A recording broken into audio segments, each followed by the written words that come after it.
যেই শবরী 5 বছর বয়সী তার মাকে হারায়, বাবাকে হারায়, এই জগতে তার আপন বলতে আর কেউ রইল না। সে চণ্ডালে বলে, প্রতিবেশীর লোকই তাকে নিন্দা করে, তাকে অপযশ করে, তাকে চোখের সম্মুখে দেখলেও তাকে না দেখার বান করে অন্যতায় চলে যায়। সেই শবরী ওই পার্থিব জগতে আশ্রয় সে পাচ্ছে না। তখনই থেকে মনে মনে সিদ্ধান্ত নিল, ভগবান শুনেছি এই জগতে যার কেউ নাই তার নাকি তুমি আছো। তাহলে ভগবান আমি তোমার শরণাপন্ন হব, একদিন আমি যেন তোমার এই দর্শনটুকু পাই। কারণ এই জগতে আমাকে তো কেউ ভালোবাসে না, আমি নিচুকুলি জন্মগ্রহণ করেছি বলে কেউ এই জগতে আমাকে ভালোবাসে না। সেহেতু ভগবান আমি তো তোমারই দান, তুমি আমাকে পাঠিয়েছ বলে আমি আজ তোমার শরণাপন্ন হব, যদি তুমি আমাকে কৃপা করো। এই বলে ছোট্ট শবরী 5 বছরের বয়স থেকে ভগবান রামচন্দ্রের ভজন করতে শুরু করলো। তবে সেই ভজন কোথায় করছে না, ভজনের 3টা উপযুক্ত স্থান আছে। এক হচ্ছে অরণ্য, আরেকটা হচ্ছে নির্জন, আরেকটা হচ্ছে একাঙ্কে। কেউ যদি একাঙ্কে বসে বসে আমার অনাদিরাদি প্রাণ গোবিন্দের ভজন করতে পারে, তাহলে গোবিন্দ জনমের মতো তার হয়ে যায়।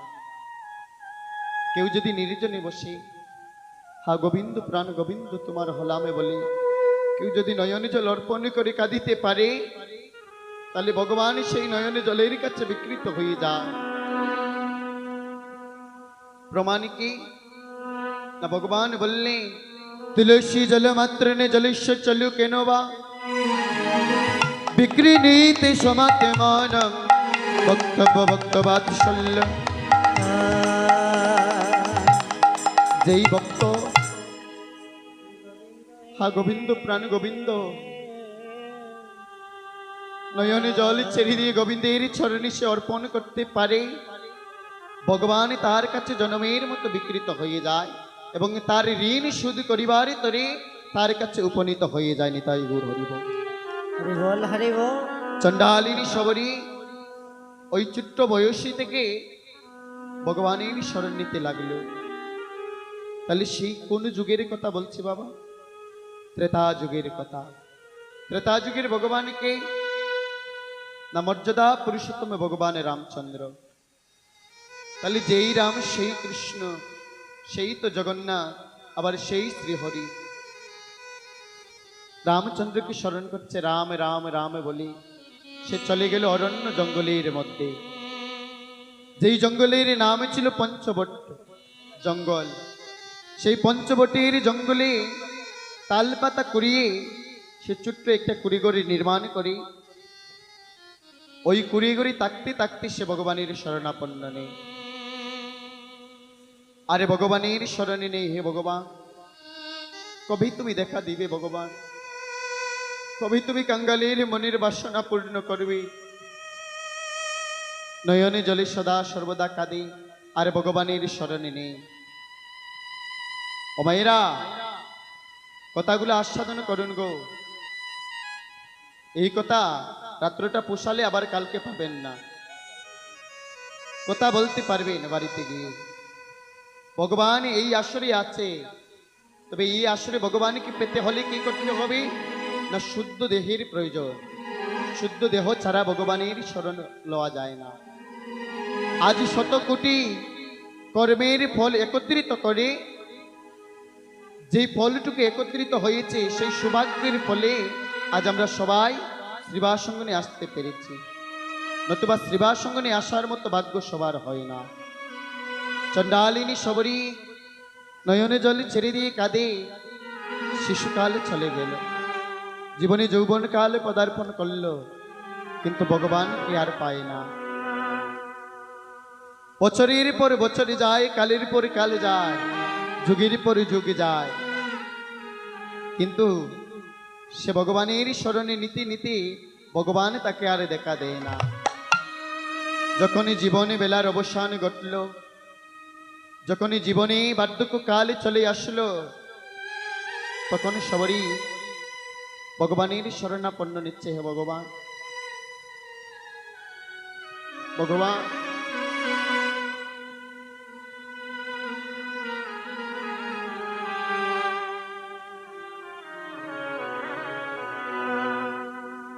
ভগবান আমি কি এতই অপরাধী? ভগবান আমি কি এতই অপরাধী করলাম তোমার চরণে, যেই অপরাধের কারণে তুমি আমার কাছে ধরা দিচ্ছ না? শুনো ভগবান, এই জগতে কেউ আমাকে ভালোবাসে না,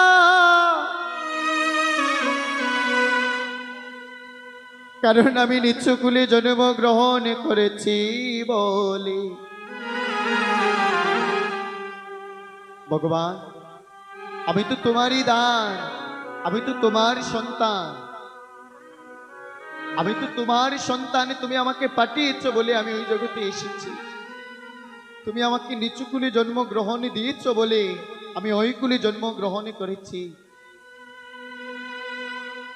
কিন্তু ভগবান আমি এমন একই জন্মে দুঃখী যে শিশু কাল হইতে আমার মাতা পিতা আমাকে জন্মের মতো রেখে চলে গেল। এই জগতে তুমি পিতা ছাড়া আমার আর কেউ নাই। এই বলে যখন বার্ধক্য কালে ভগবানের শরণে নিতে লাগলো, তখন মর্যাদা পুরুষোত্তম ভগবান গোবিন্দ রামচন্দ্র হে ওই শবরীরই ডাক শ্রবণ করে উদ্দেশ্য করলেন, না আমি শবরীকে ধরা দেব, শবরীর মন বাসনা আমি পূর্ণ করব। লক্ষণকে সঙ্গে নিয়ে তখন সময় বাইর হয়েছিলেন, সীতাকে হরণ করে নিয়ে নিল রাবণ। আর সেই সীতাকে খুঁজতে খুঁজতে তিনি বাইর হলেন ওই পঞ্চবটের বনে। আচ্ছা বলুন তো বাবা, যিনি এই বিশ্ব ব্রহ্মাণ্ডের ভগবান, যিনি এই বিশ্ব ব্রহ্মাণ্ডের সৃজনকারী, যিনি অন্তর্যামী, তিনি কি জানেন না সীতাকে কে হরণ করে নিয়েছে? অবশ্যই তিনি জানতেন, কিন্তু সীতাকে খোঁজা উদ্দেশ্য নয়। উদ্দেশ্য হলো ভক্তির মন বাসনা পূর্ণ করা। শুধু ওই শবরই নয় বাবা, ওই বনের মধ্যে ছিল অহল্যা। অহল্যাকে উদ্ধার করলেন। আবার শবরীর কাছে ধরা দিতে গিয়ে শবরীর সম্মুখে দণ্ডায়মান হলেন। শবরী ওই ঘরের কোণে বসে বসে নয়নে জলে কাঁদে আর বলে, ভগবান যদি তুমি ভগবান বকিতেরি প্রাণ, তবু কেন দেখা দেও না আমায়? ভগবান যদি তুমি ভক্তির প্রাণ হয়ে থাকো, তাহলে তুমি কেন আমাকে দর্শনে দাও না? আমি কি এতই দোষেরই দোষী ভগবান? শবরীর ওই দরজার সম্মুখে দাঁড়িয়ে শবরীকে ডাক দিচ্ছেন, শবরী চেয়ে দেখ, শবরী চেয়ে দেখ, শবরী তোর সম্মুখে কে এসেছে। শবরী নয়ন কুলেই দর্শন করলো ভগবানকে। সে বিশ্বাস করতে পারছে না, এ কি আদৌ ভগবান আমার ঘরে এসেছে? এ কি সত্যি ভগবান আমার ঘরে এসেছে? যোগীরা যোগী তাকে পায় না, যোগীরা যোগী সাধনে যাকে পায় না, ধ্যানীরা ধ্যানে যাকে পায় না, মনিরা মনে যাকে পায় না, সে কি সত্যি আমার ঘরে চলে এসেছে? ভগবান বলে ভগবানের চরণে সেই শবরী লুটিয়ে পড়ে ভগবানকে বলছে, ভগবান তুমি সত্যি প্রমাণ করে দিলে ভগবান যে এই জগতে যার কেউ নাই, এই জগতে তুমিই তার আছো। ভগবান আজ প্রমাণ হয়ে গেল তুমি দিনের বন্ধু, পতিতের কাঙ্গাল। ভগবান কৃপা করে যখন এসেছো, তাহলে একবার আমার কুটিরে আসো। ও ভগবান, তোমাকে রাজে প্রাসাদে বসানোর মতো ক্ষমতা আমার নেই।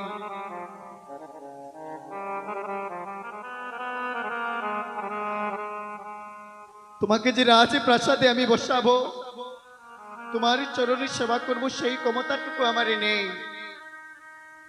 তোমাকে আমার ওই বাঙ্গা কুটিরেই বসতে হবে। সবরী শাড়ির আঁচল দিয়ে ওই কুটিরের বারিন্দাটা পরিষ্কার করে দিচ্ছে, আর আরেকটা আঁচল দিয়ে সে তার ওই লজ্জাটুকু নিবারণ করছে। সবরীর এহেন ভক্তি দর্শন করে ভগবান সবরীর কাছে বলছে, ও সবরী, অতিথি যদি কারো বাড়িতে যায় তাহলে তাকে সেবা দিতে হয়, তবে কি আমাকে কিছু সেবা দিবে না? নয়নে জলে ছেড়ে দিয়ে সবরী কাঁদে, বলে, ভগবান তুমি আমাকে শুধুই পরীক্ষা করছো ভগবান। আমি একবার আনলে আরেকবার নিজেই খেতে পাই না। এই বনের মধ্যে ফলমূল খেয়ে আমার জীবিকা নির্বাহ করতে হয়। এই বনের মধ্যে ফলমূল খেয়ে আমি ক্ষুধাটুকু নিবারণ করি। ভগবান তুমি বসো, ভগবান আমি তোমার জন্য ফল আনছি। ওই পঞ্চবটির বন থেকে কুলফল কুড়িয়ে এনে সেই কুলফল যখন ভগবানের বদনে তুলে দিতে যাবে, তখন মনে পড়ে গেল, আমি যে ওই বন থেকে ফল কুড়িয়ে আনলাম, ওই ফল যদি ওই ফলটুকু কোনো বিষাক্ত হয়, যদি ওই ফলে কোনো বিষ মাখানো থাকে, তাহলে তো আমার ভগবান জনমের মতো চিরতরে আমাকে বিদায় নিয়ে চলে যাবে। ওই ফলটুকু সে আগে বদনে নেই, যেই ফলটুকু মিষ্ট সেই ফলটুকু ভগবানের বদনে তুলে দেয়। আরে নয়ন জলে বুক ভাসিয়ে কাঁদে। সবরীর কান্না দর্শন করে মর্যাদা পুরুষোত্তম ভগবানের রামচন্দ্র আর স্থির থাকতে পারল না। সে নয়নে জলে কান্না করতে শুরু করলো, বলে, সবরী রে, কত ভক্ত আমায় কত রকম সেবা দে, কত রাজ প্রাসাদে আমি সেবা গ্রহণ করলাম, কত ভক্তের হাতে সেবা নিলাম, কিন্তু সবরী তোর মতো ভক্ত আমি আর পেলাম না রে। সবরী তোর মতো নয়নে জলে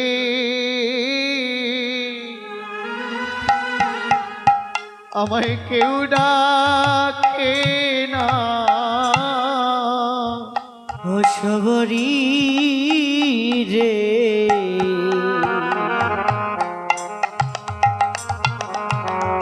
তোর মতয় নয়ন জলে আমায় কেউ ডাকে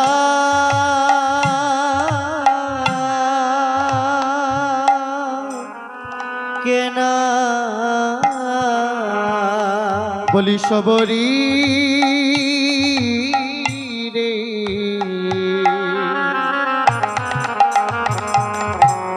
বলি তোর মতো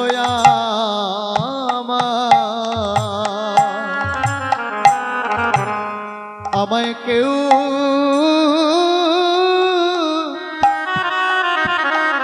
বলি কেউ ডাকে না।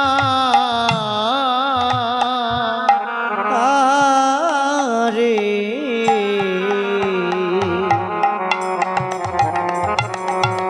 বলি তোর মতো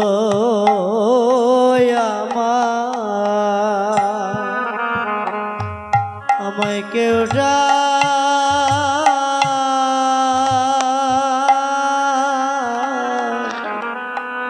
ডাকে না।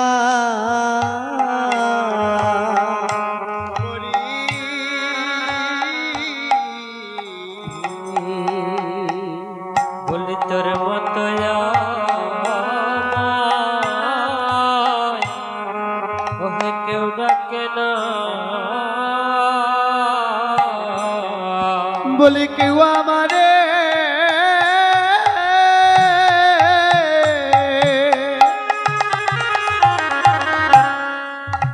একটু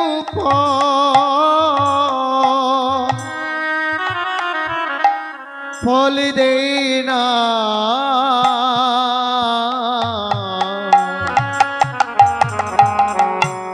বলি তোর মতো কে কেউ ভালোবাসে না, বলি কেউ আমারে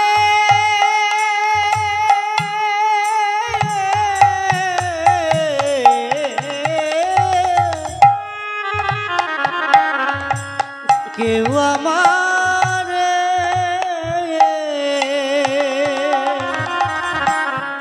একটু ফল দে না ও সবরি রে, তোর মতো কে কেউ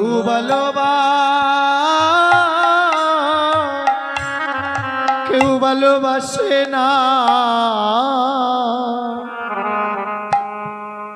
বলি তোর মতো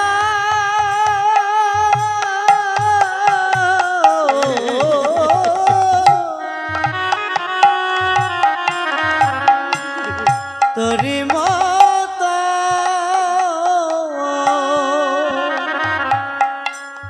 একটু একটু ফল দে না ও সবরি রে, তোর মতো আমায়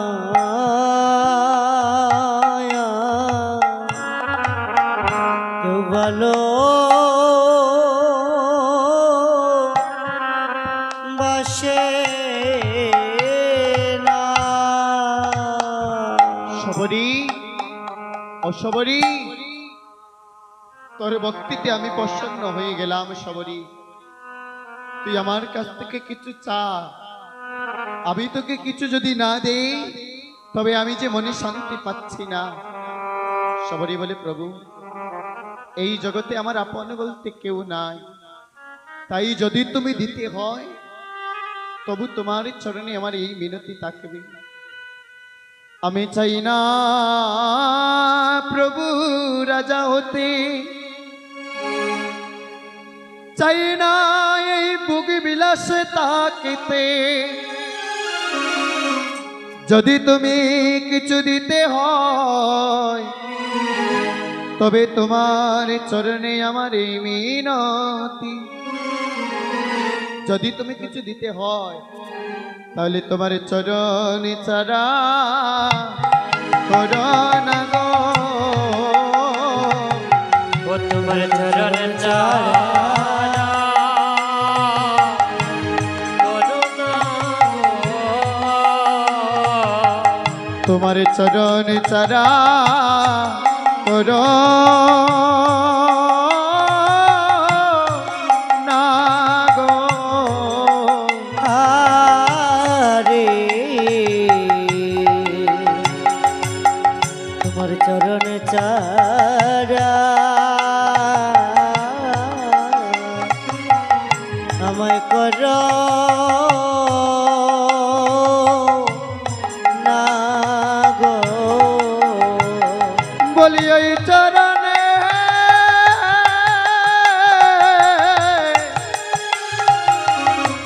ওই চরণে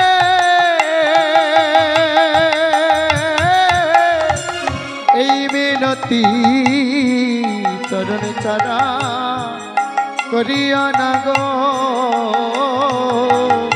তোমার ওই চরণে